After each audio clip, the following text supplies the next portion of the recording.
Olá, pessoal. Vamos falar um pouquinho sobre os cálculos de receita de engomagem. Tirar algumas dúvidas. A carga de goma também é conhecida como picape seco ou percentual de sólido no fio, e expressa a quantidade de sólidos ativos no fio após a secagem do mesmo. Quando você vai aplicar uma carga fazer o processo de engomagem no fular, o que é que você tem lá dentro? Você tem água misturado com goma e outros componentes, tá? Como já foi visto na apostila, alguns têm algumas opções, ações específicas, objetivos específicos.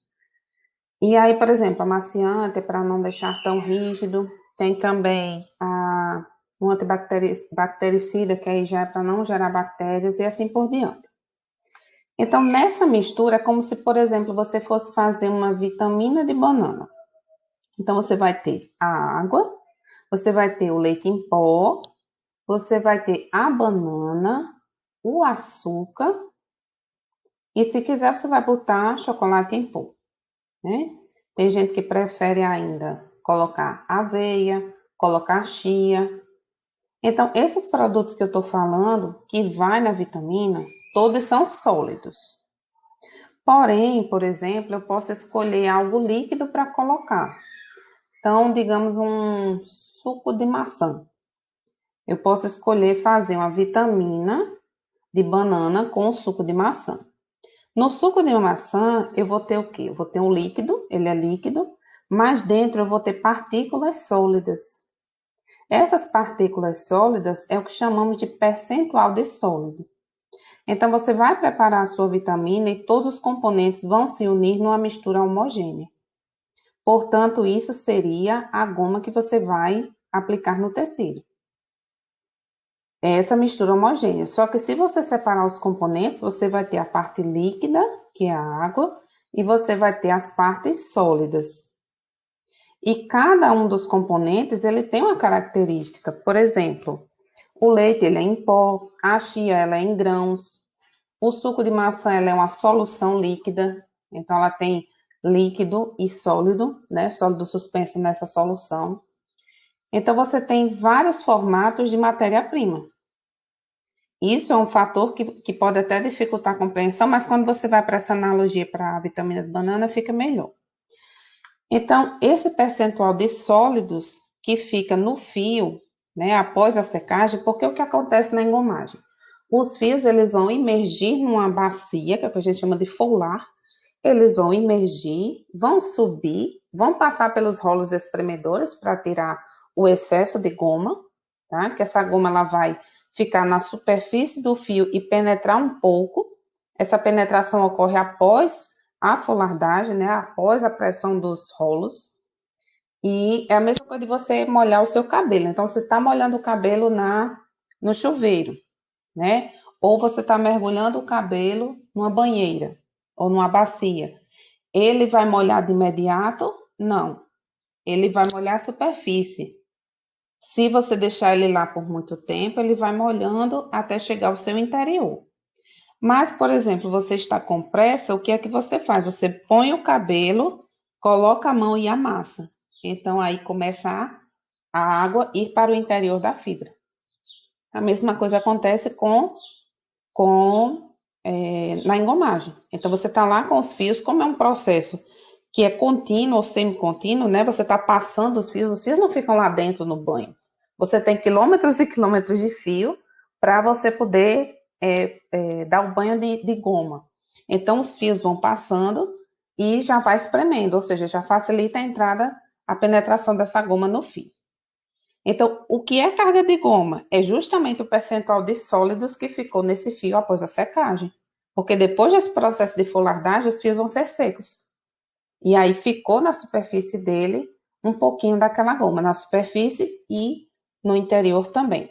Então, a carga de goma é importante, né? Porque dependendo da carga de goma, você vai ter um fio com maior peso, você vai ter um fio que ele vai ser mais resistente do que outro, e assim por diante.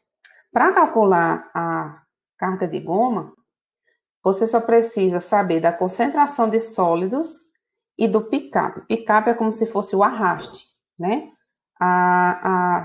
os fios vão passando e vão arrastando. Então, esse arraste, essa capacidade de arrastar esses sólidos, multiplicado pela concentração desses sólidos, vai dar justamente a carga de goma. Vamos para um exemplo. Para uma carga de goma com concentração de sólidos de 7% e picape de 89%, determinar a carga de goma. Então, a carga de goma é o percentual de sólido vezes o picape. 7% vezes 89%. Como a gente está trabalhando com porcentagem, o que significa 7%? É o mesmo que o número absoluto 0,07. E o que é 89%? É o mesmo que o número absoluto 0,89. Multiplicando 0,07 por 0,89, você vai obter o número 0,0623, que é a mesma coisa que você escrever 6,23%.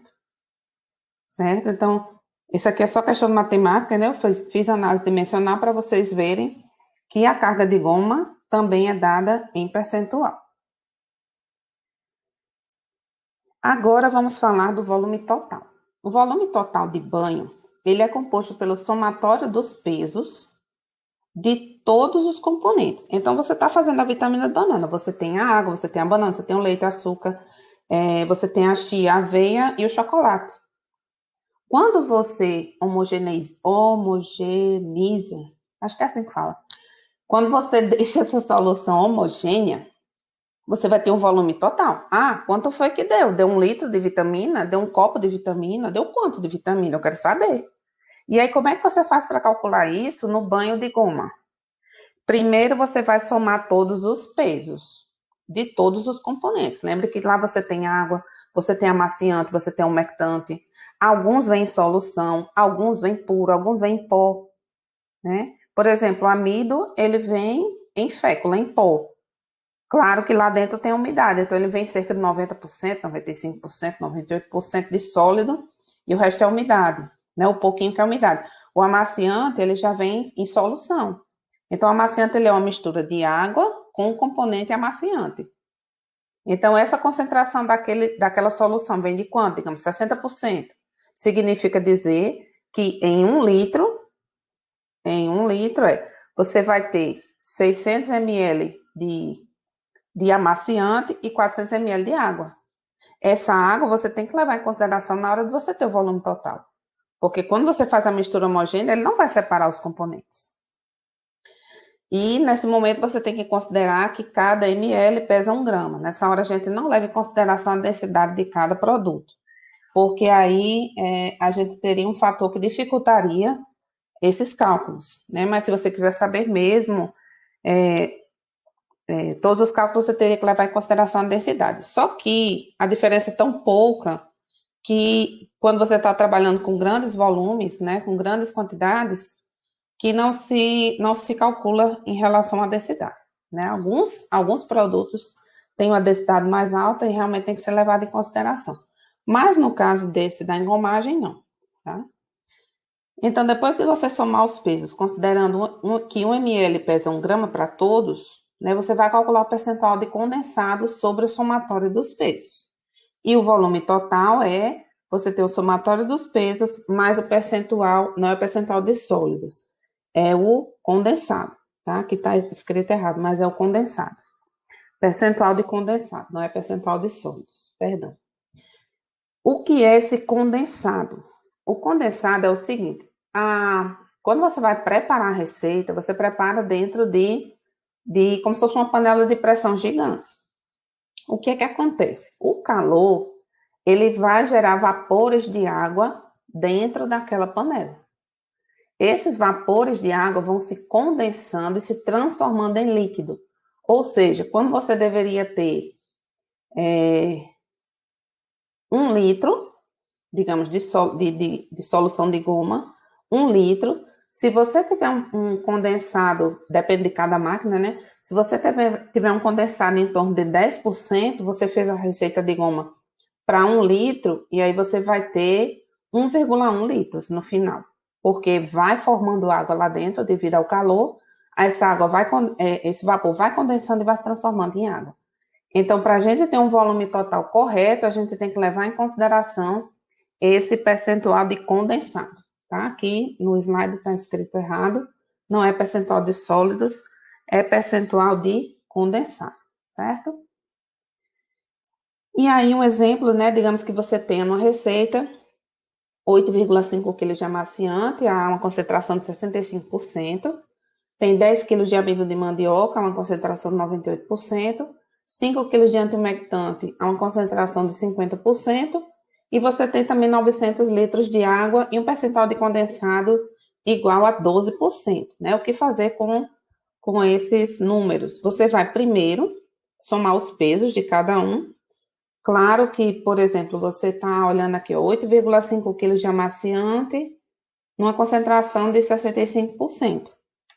Então, você vai levar em consideração aqueles sólidos, tá? Então, você vai somar os sólidos, 8,5 quilos vezes 65%, significa dizer que eu vou ter 5,525 quilos. Mas lembre-se que cada ml é 1 grama, cada quilo é 1 litro, então posso dizer que tem 5,525 litros. O amido, né, 10 quilos, vezes 98%, 9,8 litros. O antiumectante, 5 quilos, mais 50, vezes 50%, que dá 2,5 litros. E a água, 900 litros. Quando você vai somar, vai dar 917,825 litros. Lembrando que a gente ainda tem que ter o percentual de condensado, né? Que aí você tem 12% do peso total. E esse peso total deu quanto? 917,825 litros ou quilos. E aí você vai calcular o percentual de condensado. É só multiplicar esse valor por 12%, que vai dar 110,139 litros. Então, o volume total passa a ser de aproximadamente 1.028 litros. Ah, o que é que eu faço com esse valor?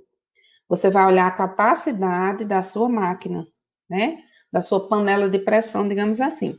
Se a capacidade da panela de pressão for de 1.000 litros, então você vai ter que reduzir esse volume de banho, porque ela não vai caber nessa panela de pressão, porque passou 28 litros além da capacidade. Se for de 1.200 litros, então beleza, dá para você fazer essa receita dentro da sua, entre aspas, panela de pressão.